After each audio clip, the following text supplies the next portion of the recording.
There's a couple in our church in New Orleans that most people would consider the odd couple. This is why. She is a medical doctor.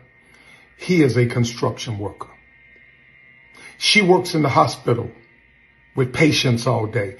He works in building houses and buildings. And someone asked her, how could she submit to a man who made substantially less money than she did? And like a grown woman, get what she said. She said, I have never judged my husband by the size of his purse or his pocket, but rather by the size of his purpose in my life, by the size of his passion for me. She says, I've never judged him by what he had in his pocket, but rather what he had in his heart.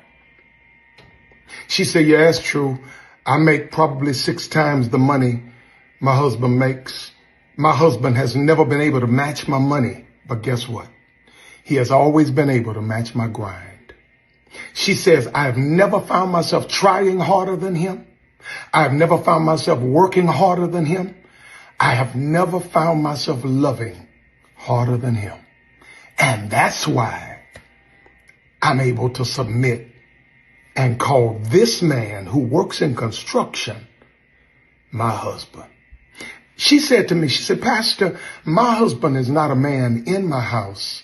He is the man of my house because he's earned that position.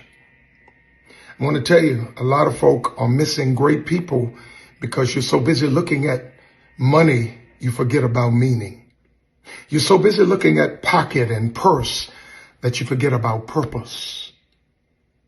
Listen, you will always be able to find somebody that can afford you. But you know what the hard thing is? Finding somebody that has the capacity to value you. Because a person can afford you and still be disrespectful.